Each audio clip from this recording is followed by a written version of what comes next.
नमस्कार, Byju's IAS Hindi platform पर आपका स्वागत है। आज हम लोग 13 नवंबर 2021 के द हिंदू समाचार पत्र का विश्लेषण करेंगे, जो कि आपके आगामी संघ लोक सेवा आयोग की प्रारंभिक एवं मुख्य परीक्षा के दृष्टिकोण से लाभदायक सिद्ध हो सकता है। तो आइए सबसे पहले इस सत्र के विषय की चर्चा करते हैं। पहला है इसमें नेहरू की विरासत की चिरस्थायी प्रासंगिकता, यानी क्या नेहरू की विदेश नीति या नेहरू जी की जो कार्य करने की पद्धति थी, प्रणाली थी, वह कैसी थी?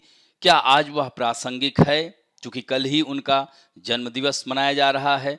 तो इन सब बातों पर चर्चा की जाएगी। दूसरा महत्वपूर्ण है गुट निरपेक्ष आंदोलन की 60वीं वर्षगांठ, यानी गुट निरपेक्ष आंदोलन। यह एक तरह से देखा जाए तो पूरी तरह से नेहरू जी के ही इर्द गिर्द घूमता है।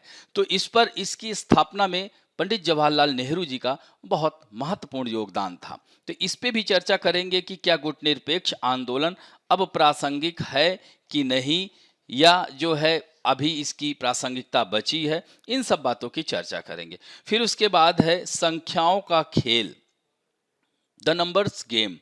तो यह बात की जा रही है कोप 26। हालांकि आप लोग इससे अब खूब परिचित हो गए होंगे।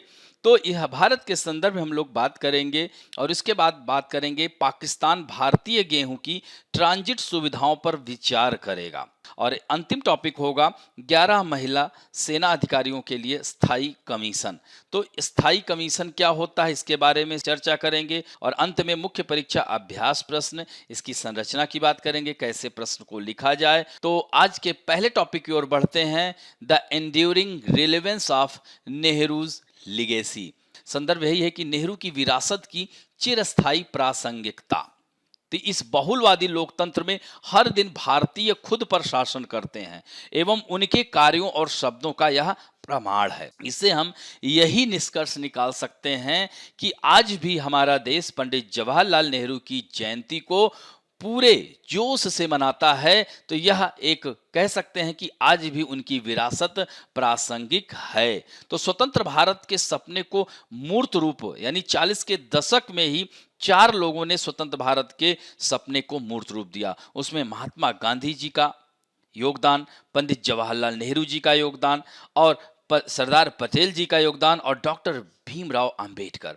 तो इन सब का महत्वपूर्ण योगदान है। जवाहरलाल नेहरू के राजनीतिक जुनून के संबद्ध गांधी की नैतिक शुद्धता ने ब्रिटिश शासन के खिलाफ संघर्ष के लिए राजनीति और रणनीति दोनों का निर्माण किया था। प्रशासन पर भी अगर बात की जाए तो सरदार पटेल का अभिन्न योगदान था। प्रशासन पर सरदार पटेल के मजबूत हाथ ने देश को एकीकृत किया और शांति और स्थिरता की स्थापना की। इतनी सारी रियासतों में जब भारत स्वतंत्र हुआ तो 550 से अधिक रियासतें हुआ करती थी। ऐसे में सरदार पटेल जी ने जो है इन सारी रियासतों का विलय किया। तो अब देखिए अलग अलग बातें, राजनीति की बात आई तो गांधी और नेहरू जी को याद किया जा रहा है, प्रशासन की बात आई सरदार पटेल जी की बात की जा रही है, और विद्वता और कानूनी कुशाग्रता की अगर बात आती है तो डॉक्टर अंबेडकर। यानी कह सकते हैं कि सभी लोगों ने महत्वपूर्ण योगदान दिया। तो इस तरह से अंबेडकर की विद्वता और कानूनी कुशाग्रता ने एक पीढ़ी के सपनों को एक कामकाजी कानूनी दस्तावेज में बदलने में मदद की, जिसने एक स्थायी लोकतंत्र की नींव रखी। तो समझ में आई बात। तो इन सब के अपने अपने महत्वपूर्ण योगदान रहे हैं। इसी तरह से जब दुनिया फांसीवाद, हिंसा, युद्ध में बिखर रही थी तो महात्मा गांधी ने सत्य, अहिंसा और शांति के गुण सिखाए। उन्होंने सत्य और अहिंसा, शांति के बल पर इतने बड़े देश को स्वतंत्रता दिलाने में महत्वपूर्ण भूमिका निभाई। जब देश रक्तपात और सांप्रदायिक नरसंहार से त्रस्त था तो डॉक्टर अंबेडकर ने संवैधानिकता और कानून के शासन के मूल्यों का प्रचार किया। यानी आज हमारे देश में जो व्यवस्था कायम है वह संविधान के अनुरूप ही है। अगर हम कोई भी गलत कार्य करते हैं या राष्ट्र के खिलाफ जाते हैं तो सीधे सीधे यही बात आती है कि वह संविधान से इतर है। तो संविधान में सारी बातों को डाला गया और उसमें महत्वपूर्ण योगदान था डॉक्टर अंबेडकर का। जहां संकीर्ण महत्वाकांक्षाओं ने राष्ट्रीय एकता के लिए खतरा पैदा किया, वहीं सरदार पटेल ने राष्ट्र को एकता और सामान्य उद्देश्य की दृष्टि से प्रेरित किया। जब भीड़ बदला लेने के लिए सड़कों पर उतर रही थी, तो पंडित जवाहरलाल नेहरू की मानवीय और गैर सांप्रदायिक दृष्टि ने भारत को उस गौरव के लिए फिर से प्रेरित किया जो कभी उसका था। तो भारत में लोकतंत्र के वो बहुत बड़े हिमायती थे। तो इन चारों में अगर बात की जाए तो गांधी और नेहरू दोनों रणनीतिक मतभेदों के बावजूद, चूंकि दोनों में मतभेद था, एक तरफ अगर बात की जाए तो पंडित जवाहरलाल नेहरू जी आर्थिक पूंजीवादियों की बात करते थे, समाजवादियों की बात करते थे, और महात्मा गांधी ग्रामीण क्षेत्रों, वह ग्राम पंचायत स्तर की बात करते थे। तो दोनों में मतभेद था, लेकिन दोनों एक दूसरे के बहुत प्रिय थे। इसी तरह से सरदार पटेल भी बहुत बड़े समर्थक थे महात्मा गांधी के और पंडित जवाहरलाल नेहरू के। तो इस तरह से 1950 में जब सरदार पटेल जी की मृत्यु हो रही थी, तो वह यही अपने देश के नागरिकों को संबोधित कर रहे थे कि अब पंडित जवाहरलाल नेहरू के ही नेतृत्व में आप लोगों को देश को आगे बढ़ाना है। तो यह व्यवस्थाएं थी। आज उन लोगों को अलग अलग करके बातें की जा रही हैं। तो यह जो है आज भी पंडित जवाहरलाल नेहरू प्रासंगिक है। 1948 में महात्मा गांधी की हत्या के बाद, आजादी के 5 महीने के बाद, देश के पहले प्रधानमंत्री पंडित जवाहरलाल नेहरू राष्ट्रीय लॉ के रक्षक बने। यानी कह सकते हैं कि वह फ्लेम कीपर थे और जो स्वतंत्रता के लिए भारत के संघर्ष का सबसे दृश्यमान अवतार था। और उस समय भारत में बहुत सारी समस्याएं थीं।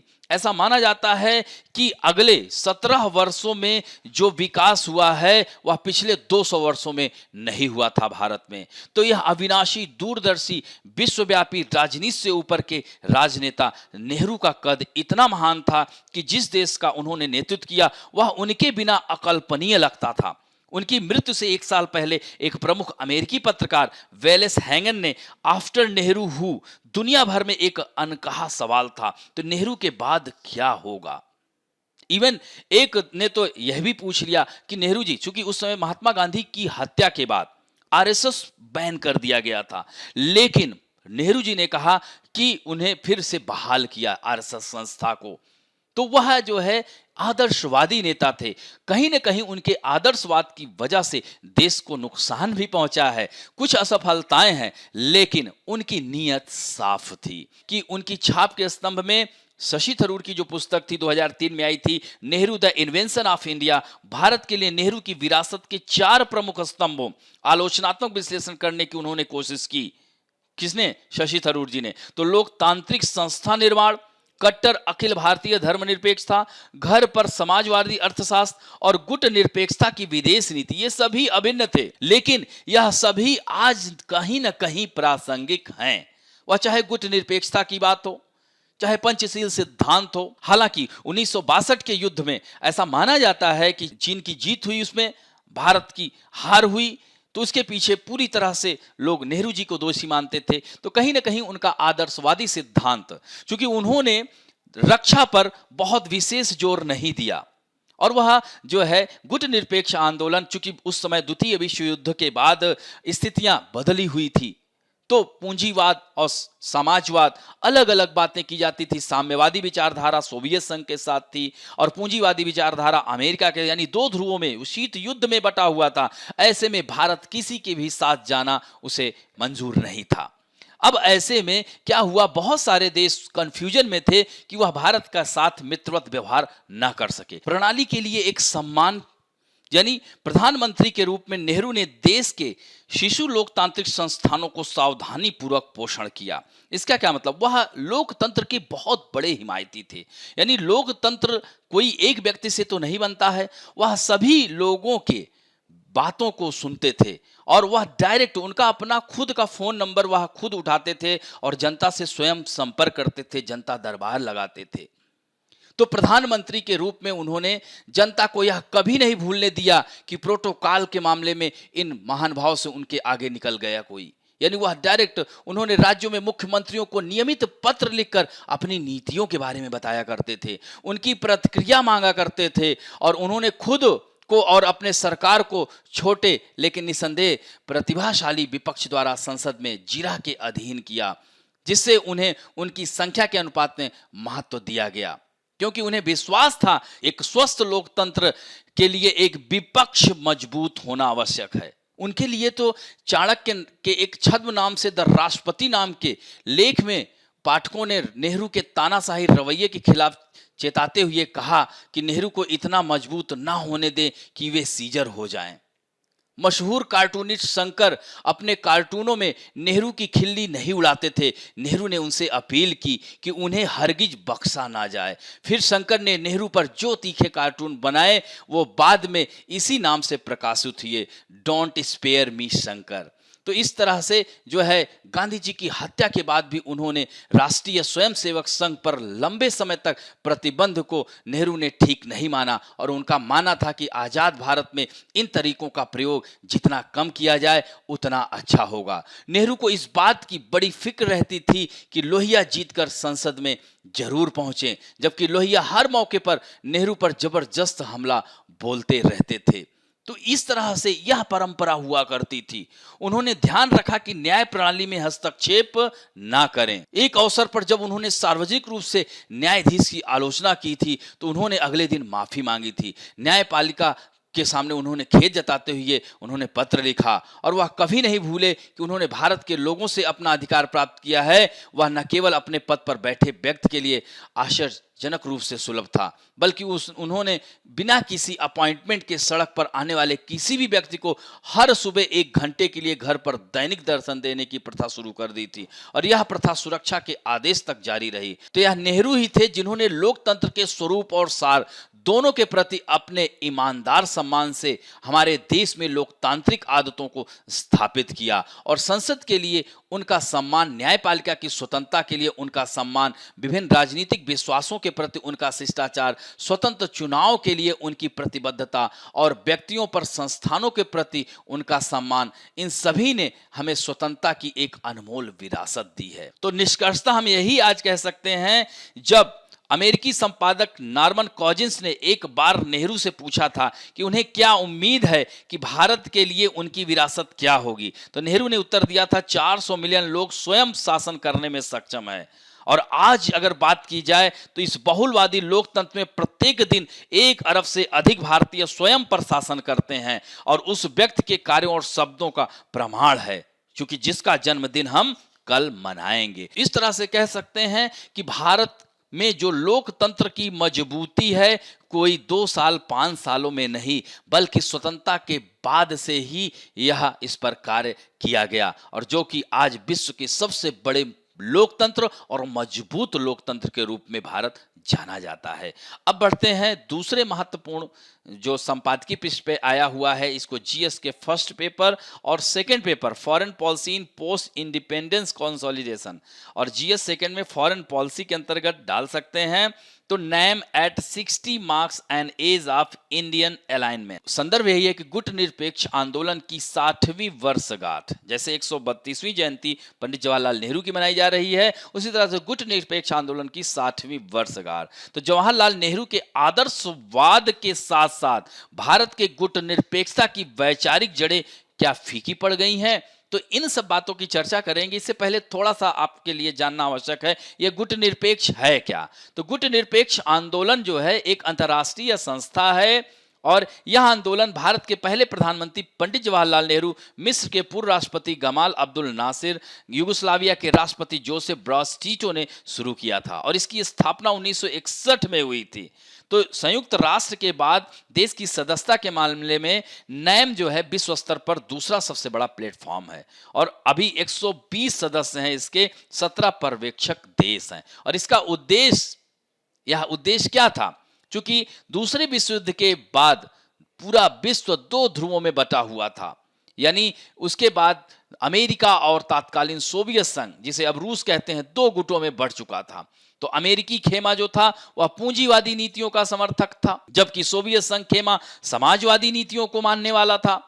तो उस दुनिया के कई देश उसी समय कई देश आजाद हुए थे और अपने विकास और दूसरे देशों के साथ संबंधों के लिए नीति निर्धारण कर रहे थे। तो इन देशों ने यह तय किया कि एक ऐसा हम लोग गुट बनाएं जिसमें हम किसी से हमारे रिश्ते खराब ना हो। तो इस आंदोलन में एशिया, लैटिन अमेरिका और अफ्रीका देश शामिल थे। तो गुटनिरपेक्ष राष्ट्रों की स्वतंत्रता, क्षेत्रीय एकता, सुरक्षा को साम्राज्यवाद, जातिवाद, रंग भेद, इन सब के जो है कह सकते हैं आदि मामलों के विरुद्ध उनके युद्ध के दौरान सुनिश्चित करना है। तो इसके साथ ही किसी पावर ब्लॉक के पक्ष या विरोध में ना होकर निष्पक्ष रहना है। और इसमें भारत की बहुत महत्वपूर्ण भूमिका रही है कि इस महीने पंडित जवाहरलाल नेहरू की भी जयंती, जो कि कल ही हम लोग मना रहे हैं, गुटनिरपेक्ष आंदोलन की 60वीं वर्षगांठ ने अंतर्राष्ट्रीय संबंध के क्षेत्र में नेहरू के प्रमुख योगदान पर तुरंत विचार करने की बात हर साल इन्हें याद किया जाता है। तो इसमें हम पक्ष और विपक्ष दोनों की चर्चा करेंगे कि गुटनिरपेक्ष आंदोलन की नीति का सर्वप्रथम उल्लेख हमारे देश के प्रधानमंत्री पंडित जवाहरलाल नेहरू 1947 में ही, उसमें वायसराय की कार्यकारी परिषद के वह उपाध्यक्ष थे, उन्होंने प्रथम भाषण दिया था। तो उन्होंने कहा था कि वैदेशिक मामलों में जहां तक संभव होगा हमारी प्रस्तावित नीति दुनिया के किसी भी गुट से दूर रहने की होगी और विश्व राजनीति में अमेरिका एवं सोवियत संघ एक दूसरे के खिलाफ मोर्चा खोले हुए हैं और हम इनके विवाद में नहीं पड़ना चाहते। ये उनका कथन था, पहले ही भाषण में वह बोल दिए थे। गुटनिरपेक्ष आंदोलन में भारत की भूमिका सक्रिय एवं महत्वपूर्ण रही। भारत विश्व का पहला ऐसा देश था जिसने अंतर्राष्ट्रीय राजनीति में इस नीति की व्याख्या की और प्रसार किया तथा 9 स्वतंत्र देशों को अपनाने के लिए प्रेरित और संगठित किया। 1947 में स्वतंत्रता प्राप्ति के बाद भारत ने गुटनिरपेक्ष नीति को अपनी विदेश नीति का हिस्सा बनाया। इसके बाद संयुक्त राज्य अमेरिका, एशिया, अफ्रीका ने भी गुटनिरपेक्ष नीति पर अपनी आस्था प्रकट की और गुटनिरपेक्षता की नीति के प्रति भारत की दृढ़ निष्ठा स्वतंत्रता आंदोलन की ऐतिहासिक परिस्थितियों में उत्पन्न हुई। क्योंकि 1947 में नेहरू जी ने एशियाई देशों की शक्ति एवं एकता प्रदर्शित करने के लिए एशियाई देशों का सम्मेलन आमंत्रित किया और जनवरी 1949 में भारत ने 18 सदस्यों का एक सम्मेलन नई दिल्ली में आमंत्रित किया, जिसमें इंडोनेशिया की स्वतंत्रता के प्रति कार्रवाई करने के लिए संयुक्त राष्ट्र संघ से प्रार्थना की। और 1955 में इंडोनेशिया के एक शहर बांडुंग में एशियाई एवं अफ्रीकी देशों का एक सम्मेलन हुआ और इसी सम्मेलन में गुटनिरपेक्षता आंदोलन की नींव भी रखी गई थी। तो इस सम्मेलन में 25 देशों द्वारा उपनिवेशवाद का खंडन, 9 स्वतंत्र राष्ट्र का विकास एवं सहयोग की अनिवार्यता, पंचशील एवं शांतिपूर्ण सहकारिता के माध्यम से अंतर्राष्ट्रीय तनाव को दूर करने की मांगों ने इस आंदोलन की वैचारिक एवं दार्शनिक आयामों पर बल दिया गया। तो इस तरह से इस नीति के सफल प्रतिपादन का श्रेय भारत में विशेष रूप से नेहरू जी को जाता है, यानी भारत को जाता है, उसमें भी विशेष रूप से नेहरू जी को जाता है, जो कि आज उनका इस बात के लिए आलोचना भी की जा रही है। तो विपक्ष में इसके अगर पक्ष विपक्ष, तो गुटनिरपेक्ष आंदोलन की जो आज तक की सबसे बड़ी कमी रही है, सम्मेलनों में बड़ी बड़ी बातें होती हैं परंतु उसका कोई प्रभाव नगण्य रहता है। संगठन के नेताओं द्वारा कभी यह प्रयास ही नहीं किया गया इस संगठन को संयुक्त राष्ट्र की भांति मजबूत बनाया जाए और सदस्य राष्ट्रों को ऐसी प्रमुख समिति का निर्माण किया जाए। सोचिए, जबकि यह दूसरा सबसे महत्वपूर्ण संगठन है और पिछले अनेक वर्षों में इस आंदोलन में किसी भी महत्वपूर्ण मामलों में अपना योगदान देने में सक्षम नहीं रहा। चाहे वह अफगानिस्तान के तालिबान शासन की मनमानी में यह आंदोलन मूक दर्शक बना रहा। 11 सितंबर के आतंकवादी घटना के पश्चात जॉर्ज बुश ने अफगानिस्तान को सबक सिखाने के लिए सैनिक कार्रवाई प्रारंभ किया और उस समय गुटनिरपेक्ष भी पूरी तरह से निर्णय लेने में अक्षम रहा। इसी तरह से जब सद्दाम हुसैन को नेस्तनाबूद करने के उद्देश्य से जॉर्ज बुश ने इराक के विरुद्ध सैनिक कार्रवाई करने का प्रयास किया, उस समय भी गुटनिरपेक्ष देश तमाशाबीन बने रहे। गुटनिरपेक्ष देशों को अंतर्राष्ट्रीय राजनीति में विशेष महत्व प्राप्त नहीं होता क्योंकि सदस्य देशों ने एकजुटता के अभाव में, जैसे भारत एवं पाकिस्तान के मध्य कटुता इनके जन्म से ही जारी है, जबकि पाकिस्तान को गुटनिरपेक्ष देश बनाने का श्रेय भारत को ही है। नेहरू की मृत्यु के बाद वर्षों में उनके आदर्शवाद का अपक्षय देखा गया और उनके उत्तराधिकारियों के दौरान गुटनिरपेक्षता इंदिरा गांधी के तहत व्यवहारिकता और पूर्व सोवियत संघ के विघटन के बाद अवसरवाद से आज के अर्ध संरेखण में स्थानांतरित हो गई। अब वर्तमान सरकार की अगर बात करें तो विचारधारा और झुकाव और खतरे की धारणा से संयुक्त राज्य अमेरिका के साथ अधिक दिख रहा है। चाहे वह इंडो पैसिफिक यानी हिंद महासागर की भू राजनीति हो, तो ऐसे में अब मानदंड मानदंड बदल रहे हैं। तो इस तरह से हम निष्कर्षतः यही कह सकते हैं कि गुटनिरपेक्ष आंदोलन को सशक्त बनाने में भारत की महत्वपूर्ण भूमिका रही है। आज की अंतर्राष्ट्रीय परिस्थितियों में गुटनिरपेक्षता को अपना अस्तित्व कायम रखने के लिए और अधिक सक्रिय और सजग भूमिका का निर्वहन करना होगा। गुटनिरपेक्ष देशों को निःशस्त्रीकरण की भावना को प्रोत्साहित करते हुए अविकसित देशों में हस्तक्षेप की नीति को कम करने का प्रयास करने होंगे। नवीन अंतर्राष्ट्रीय अर्थव्यवस्था के निर्माण में गुटनिरपेक्ष देशों को विकासशील राष्ट्रों के मध्य आर्थिक सहयोग को प्रोत्साहित करना होगा। शीत युद्ध एवं वार्सा पैक्ट की समाप्ति के पश्चात गुटनिरपेक्षता का कोई ठोस रणनीतिक महत्व नहीं रह गया। इसलिए इन राष्ट्रों को अपनी सार्थकता बनाए रखने के लिए आर्थिक क्षेत्र में प्रभावशील कार्य करने की आवश्यकता है। अब बढ़ते हैं तीसरा जो महत्वपूर्ण संपादकीय पृष्ठ, इसको एनवायरनमेंट के अंतर्गत डाल सकते हैं जीएस के थर्ड पेपर में। द नंबर्स गेम, संख्याओं का खेल कहा गया। इसके जोखिमों के बावजूद, यानी भारत में जलवायु संकट को अभी तक राजनीतिक प्रतिध्वनि प्राप्त नहीं हुई है।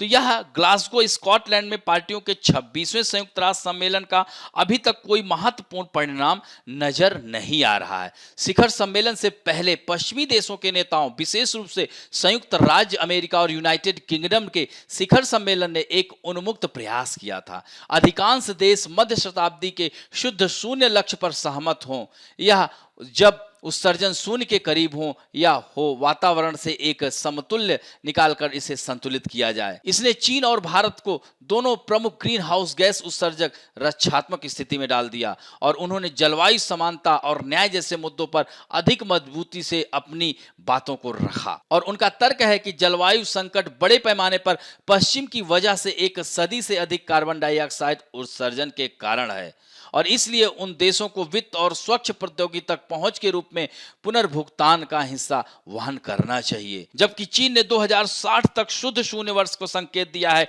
भारत आश्चर्यजनक रूप से 2070 के शुद्ध शून्य वर्ष के साथ साथ 2030 तक और अधिक पहल करने के लिए सहमत हो गया है, ताकि अक्षय ऊर्जा द्वारा अपनी ऊर्जा जरूरतों का एक बड़ा हिस्सा पूरा किया जा सके। भारत ने यह भी संकेत दिया है कि अपने 2030 के लक्ष्यों के लिए उसे 2030 तक विकसित देशों से $1 ट्रिलियन की आवश्यकता है और यह याद रखना चाहिए कि भारत की $2 ट्रिलियन की अर्थव्यवस्था है और 2024-25 तक वह $5 ट्रिलियन की अर्थव्यवस्था होने की उम्मीद रखता है। हालांकि कोरोना वायरस के कारण यह असंभव सा दिख रहा है और भारत 2030 तक $10 ट्रिलियन के करीब अपनी अर्थव्यवस्था को पहुंचाना चाहता है। तो विकासशील देशों को सामूहिक रूप से यह वादा किया गया था। लगभग एक दशक पहले 2020 तक सालाना $100 अरब की सहायता दी जाएगी, लेकिन कुछ भी प्राप्त नहीं हुआ इन देशों को। यद्यपि विश्व जनसंख्या में भारत की हिस्सेदारी 17% है, लेकिन अब तक कुल उत्सर्जन में देश की हिस्सेदारी सिर्फ 4% है। यहां तक कि देश का वर्तमान वार्षिक उत्सर्जन वैश्विक उत्सर्जन का केवल 5.2% है और प्रति व्यक्ति उत्सर्जन वैश्विक औसत का लगभग 1/3 है। तो जलवायु को लेकर कदम बढ़ाने की दिशा में राजनीतिक नेतृत्व हासिल करने के लिए विकसित और विकासशील देशों के प्रमुख उत्सर्जक देशों के बीच स्पष्ट बात होनी चाहिए। भारत पेरिस समझौते के तहत महत्वाकांक्षी लक्ष्यों की जानकारी देते हुए यही कहा है कि वह 2030 तक वह लक्ष्य को प्राप्त करने की कोशिश करेगा, लेकिन भारत इसके लिए प्रतिबद्ध नहीं है। यह बात ध्यान रखनी होगी। तो इस तरह से कह सकते हैं कि ग्लोबल वार्मिंग की पहेली यह है कि सबूत चाहे कितने भी अकाट्य क्यों न हो, यह संभावना नहीं है कि विकसित देशों के चुने हुए प्रतिनिधि अपने नागरिकों पर जलवायु सुधार के लिए दंडात्मक कराधान लगाएंगे। हालांकि नवीकरणीय ऊर्जा स्रोतों के लिए एक त्वरित संक्रमण प्रौद्योगिकी के अधिक से अधिक साझाकरण को सक्षम करके उन मंचों पर किया जा सकता है जहां देश टैरिफ बाधाओं पर चर्चा करते हैं, जो बेहतर स्वच्छ प्रौद्योगिकी को तेजी से अपनाने से रोकते हैं। इन जोखिमों के बावजूद भारत जलवायु संकट को अभी तक राजनीतिक प्रतिध्वनि प्राप्ति नहीं हुई है, जब तक इसे सभी प्लेटफॉर्म, सभी मंचों पर इसके बारे में बात नहीं की जाती है। अब बढ़ते हैं अगले टॉपिक की ओर, या जीएस के सेकंड पेपर में इंडिया एंड इट्स नेबरहुड यानी आईआर के अंतर्गत डाल सकते हैं। पेज नंबर 8 पे आया हुआ है, पाक will consider transit facilities of Indian wheat. Pakistan Bharat की ट्रांजिट सुविधाओं पर विचार करेगा। यानी गेहूं का जो भारत निर्यात, भारत अफगानिस्तान को सहायता देना चाहता है। तो चूंकि अभी पाकिस्तान के प्रधानमंत्री इमरान खान ने कहा है कि वे अफगानिस्तान की उस अपील पर विचार करने के लिए तैयार हैं जिसमें उसने पाकिस्तान के रास्ते भारतीय गेहूं मंगाने की अनुमति मांगी है। तो ऐसे में जो है इमरान खान यह जो है इसके लिए वह विचार कर रहे हैं। इसके साथ साथ पाकिस्तान ने कहा कि मानवीय संकट का सामना कर रहे युद्धग्रस्त देश के लोगों की मदद के लिए अंतर्राष्ट्रीय समुदाय से सामूहिक जिम्मेदारी निभाने का भी उन्होंने अनुरोध किया है। तो यह पॉइंट्स हैं महत्वपूर्ण। अफगानिस्तान के कार्यवाहक विदेश मंत्री आमिर खान मुत्तकी की यात्रा के दौरान इमरान की यह टिप्पणी सामने आई है। तो जो यह विदेश मंत्री आमिर खान मुत्तकी अपने पहले विदेश दौरे पर पाकिस्तान आए हुए हैं, उनके साथ 20 सदस्यीय उच्च स्तरीय प्रतिनिधिमंडल भी आया है। और इमरान ने कहा कि हम अपने अफगान भाइयों के उस अनुरोध पर विचार करेंगे जिसमें उन्होंने पाकिस्तान होकर भारतीय गेहूं जाने की अनुमति मांगी है। तो इस तरह से अफगानिस्तान की मदद भारत तो लगातार करता आ रहा है। अफगान जनता की मानवीय जरूरतों को देखते हुए भारत अफगानिस्तान की मदद हमेशा किया है। वह चाहे अनाज की बात हो, चाहे शिक्षा का क्षेत्र हो, चाहे इंफ्रास्ट्रक्चर की बात हो। तो पिछले एक दशक के दौरान 10 लाख टन गेहूं की सहायता भारत दे चुका है। और पिछले साल भी भारत ने अफगानिस्तान को 75,000 टन गेहूं दिया है। अगर यह कार्य होता है तो भारत और तालिबान के रिश्तों में भी कह सकते हैं निकटता आ सकती है। और भारत को यहाँ पर अपनी विदेश नीति में आमूलचूल परिवर्तन करते हुए इस पर आगे बढ़ना होगा, क्योंकि यहाँ पर अगर हमको अपने देश की सुरक्षा को ध्यान में रखना है तो इसके साथ साथ सभी बातों पर नजर रखनी होगी। तो 15 अगस्त को तालिबान काबिज हो गया था, उसके बाद से अफगानिस्तान में यह समस्याएं देखी जा रही हैं। हालांकि तालिबान ने कहा है कि किसी के खिलाफ अपनी जमीन को इस्तेमाल वह नहीं होने देगा, उसका यह प्रयास है। और इस तरह से देख सकते हैं कि भारत की विदेश नीति में अगर हम बात करते हैं यहाँ पर, तो बहुत ही सोच समझ कर निर्णय लेना होगा। और खासकर पाकिस्तान की जो लोक लुभावन बातें हैं उसमें भारत को नहीं आना है। लेकिन अफगानिस्तान के मुद्दे पर अगर तालिबान सही अगर वह नीतियों को अपने बदलना चाह रहा है, तब भारत को भी थोड़ा बहुत उदारवादी नीति अपनाना चाहिए। अब बढ़ते हैं पेज नंबर 10 पे। GS second governance social justice के अंतर्गत आया है permanent commission for 11 women army officers.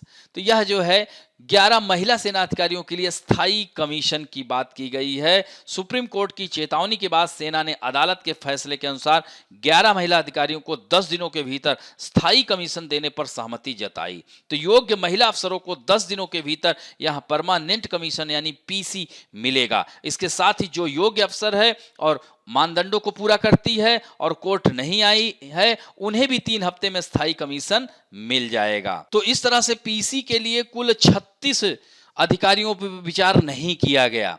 समीक्षा के बाद 36 में से जो 21 अधिकारियों को स्थायी कमीशन दिया गया और एक का मामला अभी विचाराधीन है। वहीं शेष 14 अधिकारियों में से 3 को चिकित्सीय रूप से अनफिट माना गया है। और इस साल मार्च में शीर्ष अदालत ने एक फैसले में भारतीय सेना द्वारा महिला अधिकारियों को स्थानीय कमीशन प्रदान करने के लिए अपनाए गए मूल्यांकन मानदंडों के कुछ शर्तों को मनमाना और तर्कहीन बताया था। तो शीर्ष अदालत ने माना था कि मूल्यांकन मानदंड पितसत्तात्मक धारणाओं के आधार पर लिंग रूढ़िवादिता को कायम रखता है और यह एक भेदभाव है।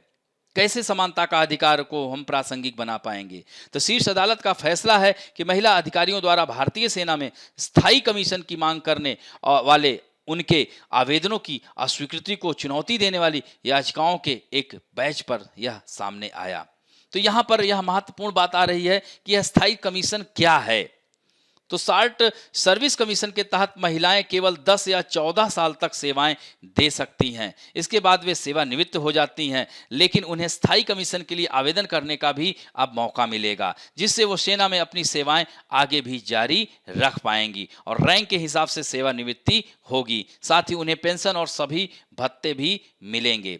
तो साल 1992 में शार्ट सर्विस कमीशन के लिए महिलाओं का पहला बैच भर्ती हुआ था। तब ये 5 साल के लिए हुआ करता था। इसके बाद इस सर्विस की अवधि को 10 साल के लिए बढ़ा दिया गया। साल 2006 में इसे 14 साल कर दिया गया। तो पुरुष अधिकारी 60 सर्विस कमीशन के 10 साल पूरे होने पर अपनी योग्यता के अनुसार स्थायी कमीशन के लिए आवेदन कर सकते हैं, लेकिन महिलाएं ऐसा नहीं कर सकती थी। तो वर्तमान में महिलाओं की 60 सर्विस कमीशन के जरिए सेना में भर्ती किया जाता है, जबकि पुरुष सीधे स्थायी कमीशन के जरिए भी भर्ती हो सकते हैं। तो साल 2019 में सरकार ने महिलाओं को स्थायी कमीशन देने की इजाजत दी थी, लेकिन उम्रदराज महिलाओं की शारीरिक परेशानियों को देखते हुए सरकार ने कहा था कि यह केवल उन अफसरों पर लागू होता है जिन्होंने 14 साल से कम की सेवा दी है। तो इसी बात पर यह बहस चल रही है। तो इस तरह से यह देख सकते हैं कि सुप्रीम कोर्ट ने एक बहुत ही महत्वपूर्ण निर्णय लिया है और इससे लैंगिक समानता को एक आयाम मिलेगा।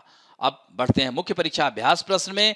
पहला प्रश्न है, क्या आप सरकार के इस तर्क से सहमत हैं कि सेना में महिलाओं के लिए स्थायी कमीशन पर लैंगिक समानता लागू नहीं होनी चाहिए? अपने उत्तर के समर्थन में तर्क देना है। तो वही बात, इसको भूमिका, मध्य भाग और अंत में निष्कर्षता यही कहना है कि लैंगिक समानता आवश्यक है। महिला सशक्तिकरण तभी प्रासंगिक होगा जब सभी क्षेत्रों में महिलाओं की उचित भागीदारी होगी। तो भूमिका को 30 शब्दों में लिखिए, फिर मध्य भाग थोड़ा सा ज्यादा लिखना है, इसमें थोड़ा सा आलोचनात्मक भी कर सकते हैं, लेकिन निष्कर्षता आपको सकारात्मक लिखना होगा। और इसमें स्थायी कमीशन क्या होता है इसके बारे में बताना है, 60 सर्विस कमीशन क्या है, इन सब को भी दो लाइन में बताते हुए इसे लिखना है। फिर दूसरा प्रश्न है, भारत ने अपने द्वारा स्थापित गुट निरपेक्ष आंदोलन प्लेटफॉर्म का उपयोग न करके वैश्विक मामलों में मुख्य स्तर पर पहुंचने का एक बड़ा अवसर खो दिया है। तो इसमें बदलाव लाने के उपाय सुझाएं। तो यहां पर फिर वही बात मैंने बताया कि भूमिका में गुट निरपेक्ष आंदोलन को संक्षिप्त में बताते हुए कि यह है क्या,